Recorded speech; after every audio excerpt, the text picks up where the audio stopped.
Senhor presidente, senhoras e senhores senadores, me permitam, antes de mais nada, cumprimentar aqueles que vieram para assistir especialmente essa sessão.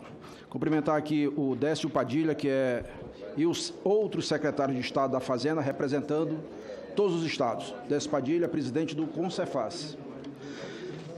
Cumprimentar o Paulo Zilkowski, que é presidente da... Ele é do Pernambuco. O Paulo Zilkowski, que é presidente da Confederação Nacional dos Municípios, e em nome dele eu cumprimento também todos os outros prefeitos que estão aqui e outros que estão acompanhando remotamente essa sessão. Eles representam os municípios na sua grande maioria. Apesar de nós sabemos que tem outras entidades representativas de municípios, capitais, por exemplo. Cumprimentar de modo muito especial o nosso companheiro e amigo senador Armando Monteiro, que está entre nós aqui, senador Davi, prestigiando essa sessão, prestigiando o Senado e profundo conhecedor da matéria. E quero, desde já, confessar que foi uma pessoa muito importante na construção desse trabalho. Cumprimentar aqui o autor intelectual dessa PEC, o deputado Rauli, do Estado do Paraná. Cumprimentar o deputado Alexis, que está aqui, deputado federal do Estado de São Paulo. Não tenho dúvida, ele está representando um grupo de deputados muito interessados nessa matéria, votada no Senado, vai para a Câmara e eles na Câmara vão fazer tudo para poder acelerar a votação. Cumprimentar aqui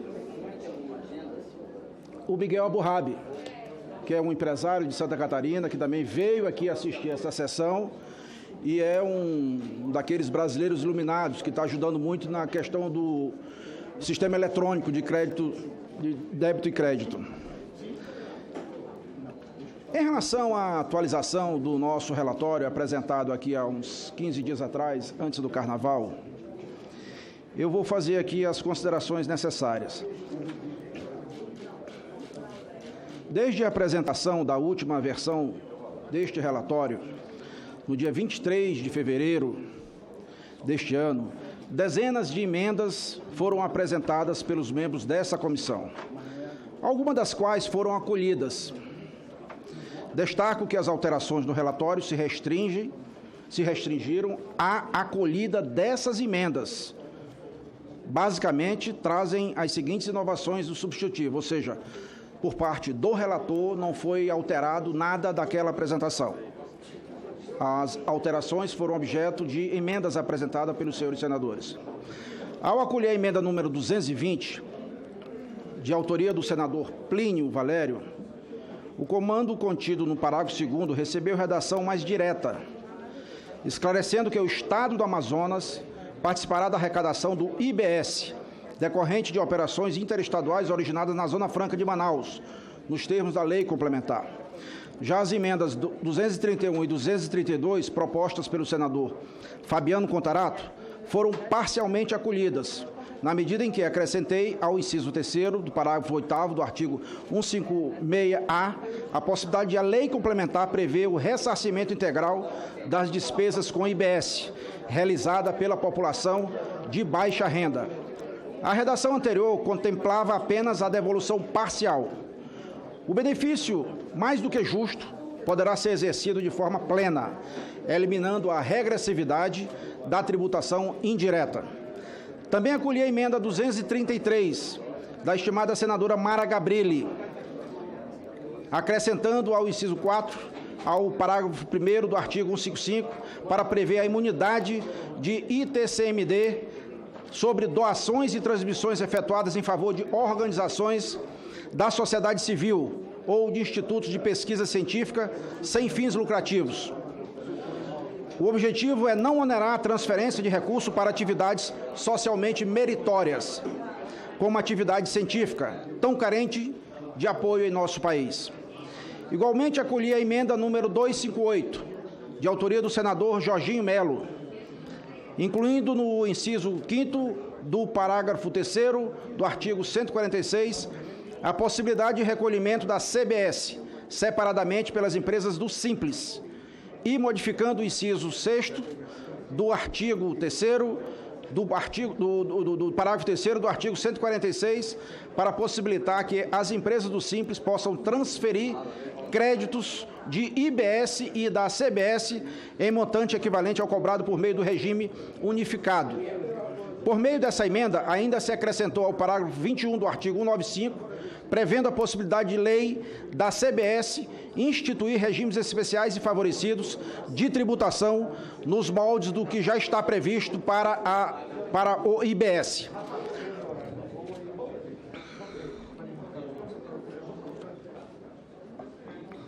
As emendas 222, 230, 240, 242, 245 e 246, de múltiplos autores, foram acolhidas parcialmente porque, embora não incorporadas expressamente ao substitutivo, a concretização do propósito a que visam foi delegada a lei complementar, que instituirá o IBS, ou a lei ordinária, que instituirá a CBS.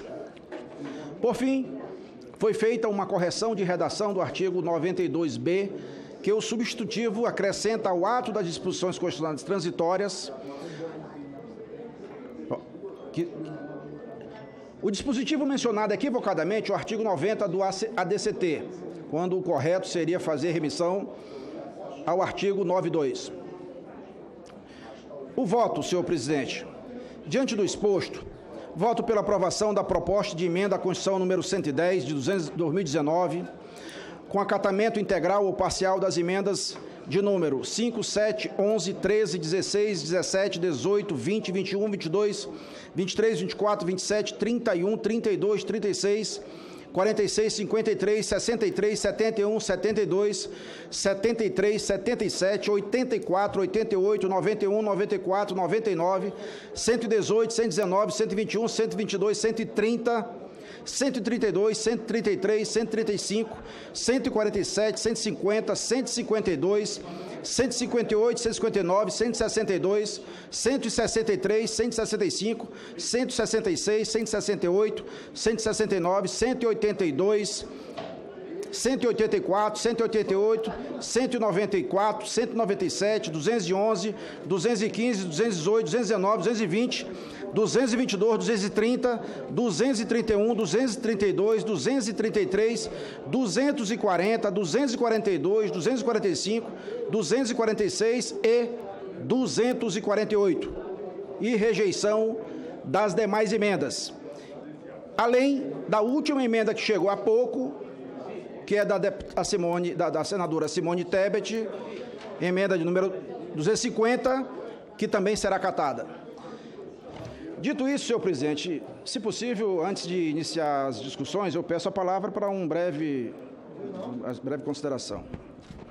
Ao longo desses últimos anos, caros companheiros, eu tenho me dedicado a essa matéria. É importante dizer que o Brasil, quando não é um ano eleitoral, é um ano pré-eleitoral, porque nós temos eleição de 2 em 2 anos. Então, uma matéria complexa como essa, ou a gente vota no ano pré-eleitoral ou vota no ano eleitoral. Não tem jeito, como qualquer outra matéria. Uma matéria muito árida, muito técnica, muito complexa, que suscita muitas dúvidas.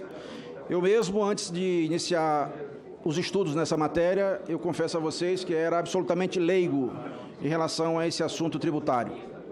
Pelo fato de não ser advogado, Jorginho, nem economista, nem contador, muito menos tributarista. Só sei que a gente sente os efeitos desse manicômio tributário, que corrói a possibilidade da gente crescer, gerando empregos para os nossos irmãos brasileiros. Eu devo dizer que hoje é um dia histórico. Um dia histórico porque lembro perfeitamente o dia que essa emenda constitucional foi apresentada. Ocasião em que era presidente do Senado, o senador Davi Alcolumbre, e por essa razão foi o primeiro subscritor dessa emenda, PEC 110. E depois assinada por cerca de 70 senadores, entre os quais eu. E hoje, depois de milhares de horas de audiências públicas, milhares de horas de audiências não públicas, com setores, governos federal, estadual, municipal, com setores do setor produtivo, da indústria, do comércio, da agricultura, de serviços, da cooperativa, de tudo quanto é setor da economia desse país. Posso dizer que hoje é um dia histórico nos trabalhos dessa comissão. Histórico porque vamos discutir e apreciar uma das reformas mais importantes para o Brasil, que é a reforma tributária, ou mais especificamente a reforma da tributação do consumo de bens e serviços. Trata-se de uma reforma muito importante por seu impacto sobre o crescimento e sobre as desigualdades sociais e regionais. Todos os estudos disponíveis mostram que a reforma tem um efeito positivo sobre o PIB brasileiro, Produto Interno Bruto. Pode haver divergência sobre o tamanho desse efeito, se é 6%, 12% ou 20% em 15 anos. Mas há um quase consenso entre os economistas de que o impacto é significativo. Esse é o resultado da redução da complexidade do sistema tributário brasileiro, da eliminação da cumulatividade, que onera investimentos e exportações, e da correção de distorções na forma de organização do sistema produtivo brasileiro que resultam do nosso sistema atual. Os estudos disponíveis também mostram que a reforma, nos termos propostos, reduz disparidades injustificáveis na distribuição da receita entre os entes da federação, bem como reduz a diferença entre o poder de consumo das famílias mais pobres e das famílias mais ricas. É verdade que ainda teremos de avançar na reforma da tributação da renda, que depende apenas de lei ordinária, para ter uma tributação definitivamente mais justa no nosso país. Mas a reforma que estamos apreciando hoje já traz uma contribuição importante para a parcela menos favorecida da população brasileira, ao reduzir a tributação do consumo dos mais pobres, elevar um pouco a tributação do consumo dos mais ricos e prevê a devolução às famílias mais carentes do imposto incidente sobre o consumo. É óbvio que uma mudança dessa dimensão gera resistências, pois afeta o preço relativo entre bens e serviços consumidos pelos brasileiros e a distribuição da receita entre os entes federados. O substitutivo que estou apresentando a esta comissão procurou atender da melhor forma possível às preocupações com o impacto da reforma tributária, seja através de uma transição muito suave na distribuição da receita entre estados e municípios, seja pela criação de mecanismos que aumentam a segurança jurídica das empresas, na mudança do sistema tributário, seja garantindo a possibilidade de tratamento favorecido a setores que, por importância social, merecem ser menos tributados.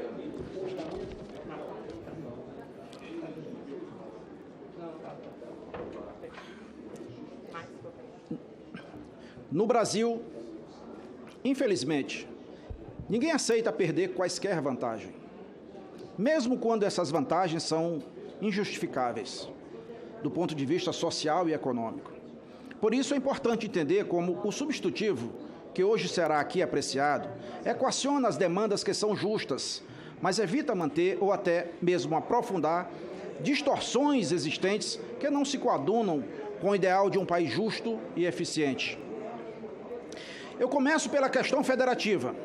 É inevitável que as mudanças no sistema tributário resultem em uma alteração da participação dos entes federados no total da receita. Alguns estados e municípios aumentam sua participação no bolo tributário e outros reduzem. O que deve ser avaliado é se essa mudança é justa. E a resposta é definitivamente sim. Entre os 12 estados brasileiros com menor renda per capita, 11 aumentam sua participação no total da receita e apenas um tem uma pequena redução. Entre os quase 2.700 municípios com menor PIB per capita, 2.668 aumentam sua participação no bolo tributário e apenas 26 reduzem. Ao final de 40 anos, os estados do Nordeste serão os mais beneficiados pela reforma, seguidos pelos estados do Norte do Centro-Oeste, do Sul e do Sudeste. Ou seja, a reforma reduz de forma clara as desigualdades regionais hoje existentes. A redução das disparidades federativas, por fim, fica clara quando comparamos a receita per capita anual dos municípios com o ISS e a cota parte do ICMS e a receita que terão após a reforma. Hoje a diferença entre a maior e a menor receita per capita é de mais ou menos 200 vezes. Com a reforma, essa diferença cairá para pouco menos de 20. Quem pode ser contra uma reforma que corrige tamanha distorção na distribuição da receita entre os entes da federação? Isso não significa que eu não me preocupo com o impacto da reforma sobre a receita dos estados e municípios, cuja participação no total das receitas será reduzida. Para estes, estou propondo um modelo de transição na distribuição federativa da receita que dilui muito os impactos ao longo do tempo. Ao final de 20 anos, por exemplo, nenhum estado e nenhuma capital terá sua participação no total da receita reduzida em mais de 6,5%, que é um percentual menor do que qualquer estimativa conservadora de impacto da reforma sobre o crescimento no período. Na prática, todos os entes da federação serão beneficiados pela reforma.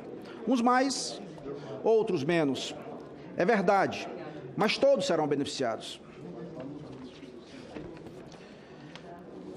Não é razoável, portanto, que alguns grandes municípios venham dizer que serão muito prejudicados pela reforma tributária. Menos razoável ainda é a proposta por eles elaborada de manter a separação entre a tributação de serviços pelo ISS e a tributação de mercadorias pelo ICMS.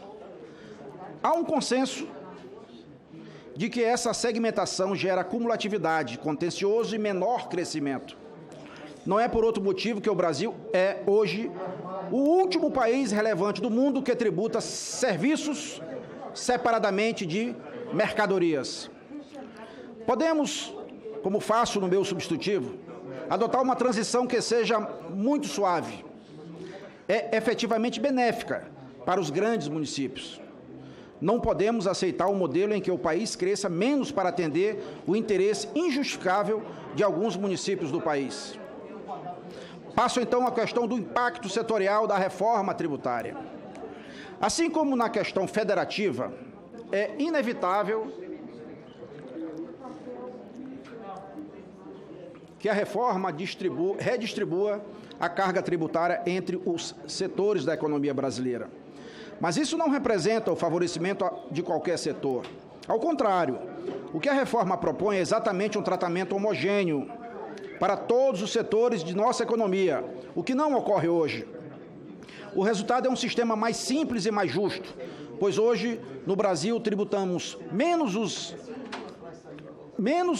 o que os ricos consomem do que o que os pobres consomem. Ou seja, no Brasil, proporcionalmente, os que têm menor poder contributivo pagam mais dos que têm maior poder contributivo. É claro que há setores que, por sua importância social, merecem um tratamento menos oneroso. Para esses, o substitutivo que hoje apresento a essa comissão já abre a possibilidade de tratamentos especiais favorecidos a serem regulamentados por lei complementar. Em meu relatório, listo os setores que entendo que deveriam merecer esse tratamento favorecido. Atividades agropecuárias, agroindustriais, pesqueiras e florestais. Produtos integrantes da cesta básica de alimentos. Gás de cozinha para uso residencial. Educação básica, superior e profissional.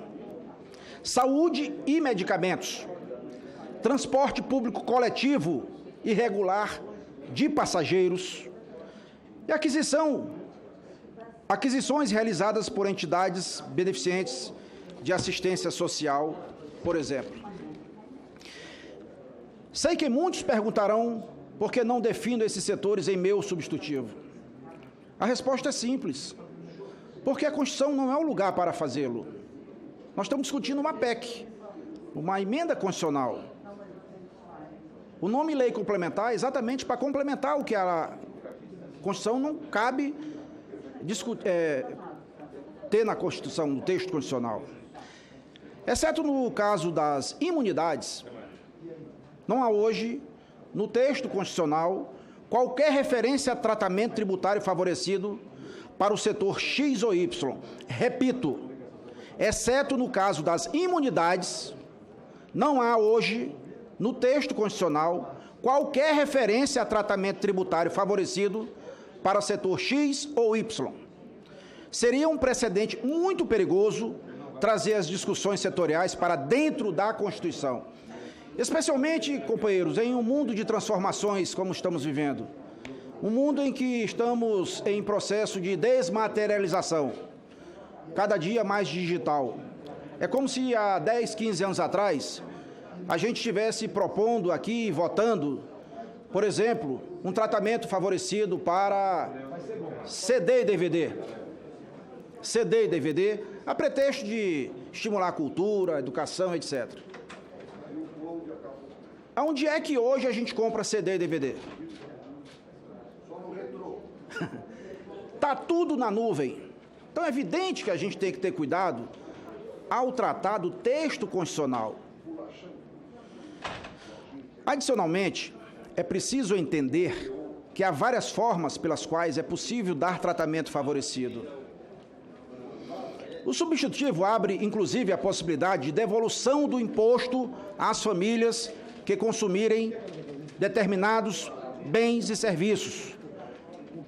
Devolução do imposto às famílias pobres que consumirem determinados bens e serviços. Se esse montante for limitado, será possível, por exemplo, desonerar totalmente as despesas com educação e saúde das famílias de classe média, mas não das famílias mais ricas, tornando nossa tributação mais progressiva. É impossível, no entanto, detalhar esse tipo de tratamento no texto constitucional. Sei que algumas entidades estão afirmando que a reforma tributária será muito prejudicial ao setor de serviços.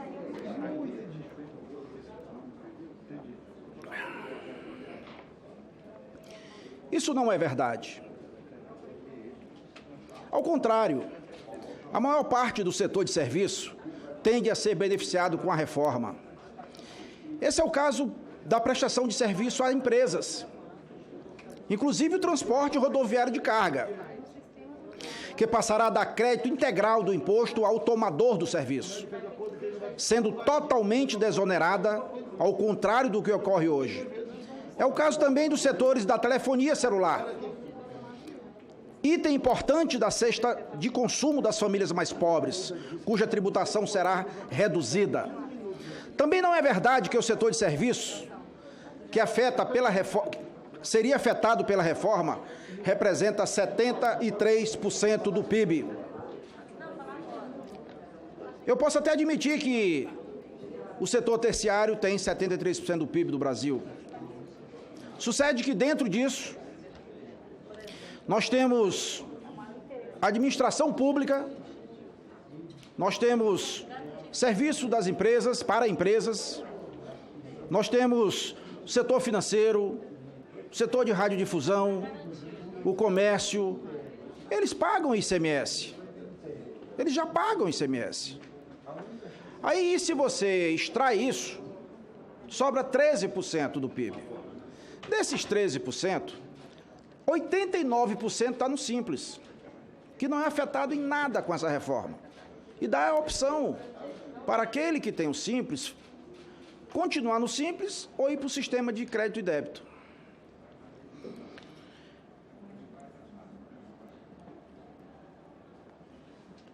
A prestação de serviços a consumidor final não tributada pelo ICMS representa apenas 13% do PIB, falei há pouco. E dentre os prestadores de serviço a consumidores finais, quase 90% das empresas do Simples, que não serão afetadas pela reforma. Falei há pouco também. Mesmo entre os 10% de empresas que poderiam ter algum aumento de tributação, boa parte está nos setores de saúde e educação, que terão tratamento favorecido na lei complementar. Ou seja, o universo de empresas cuja atividade poderá ser onerada pela reforma tributária é muito restrito. E quase todas prestam serviços dominantemente a pessoas de alta renda, cujo consumo é hoje menos tributado que o das famílias de baixa renda. Vale perguntar, será que um pobre vai na academia? A discussão que eu sempre coloco, senhor presidente, é que aqui é uma casa de políticos, eleitos pelo voto direto. Aqui ninguém está porque passou no concurso de provas e títulos. Então, na hora que for fazer uma decisão, a gente tem que sempre olhar com os olhos dos que mais precisam. Então, a pergunta é, no Brasil, o pobre consome mais bens ou serviços?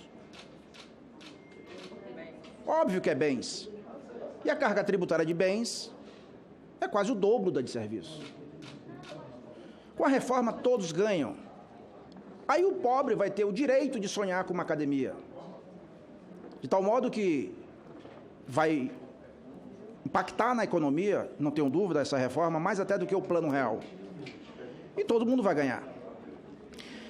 Não há qualquer sentido, portanto, em prever um tratamento favorecido para todo o setor de serviços. Imagina estabelecer um tratamento tributário especial, não é diferenciado, especial, para o setor de serviços, que é muito heterogêneo. Aí você vai especificar na Constituição quais são os setores. Não é mais Constituição, isso cabe à lei complementar, óbvio.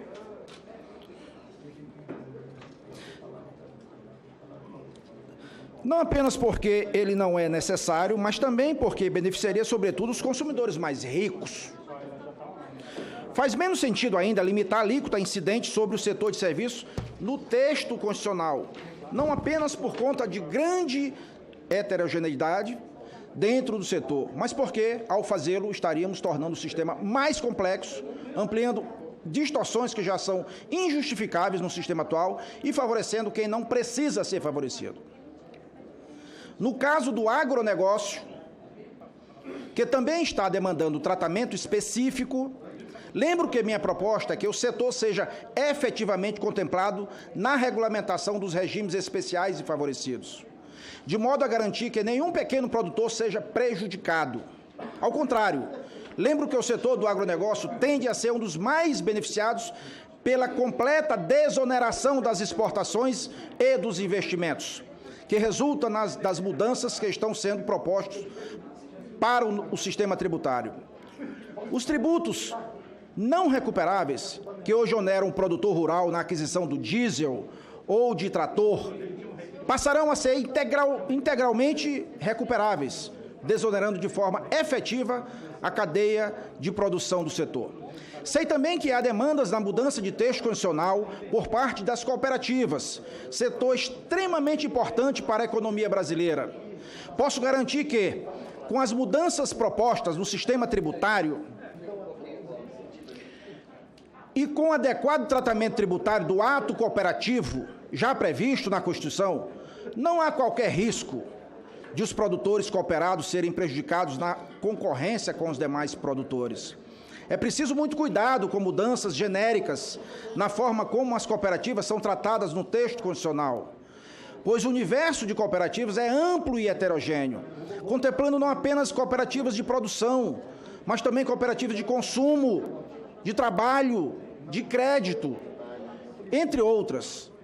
Dependendo de como o tema for regulamentado, corremos o risco de criar distorções competitivas que prejudiquem os produtores, consumidores e trabalhadores que não sejam cooperados.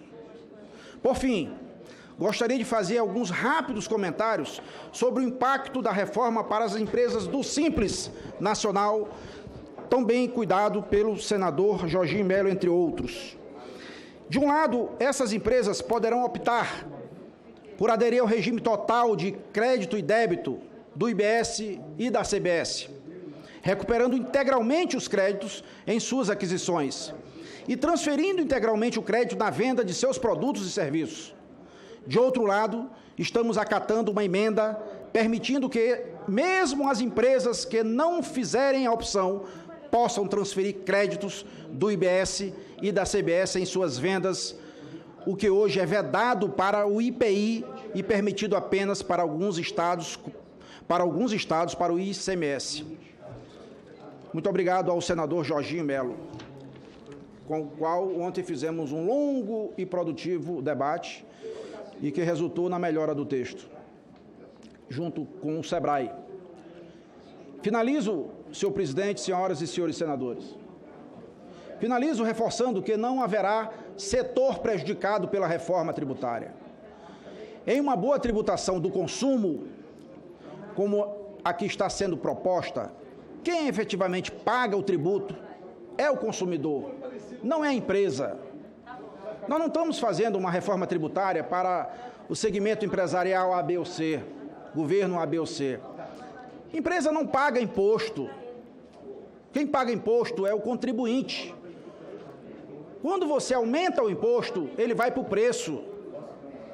Infelizmente, quando você diminui, muitas vezes não vai para o preço, como agora a redução do IPI em até 25%. Algumas montadoras reduziram, outras não. Então, aqui o foco não é a empresa, é o contribuinte.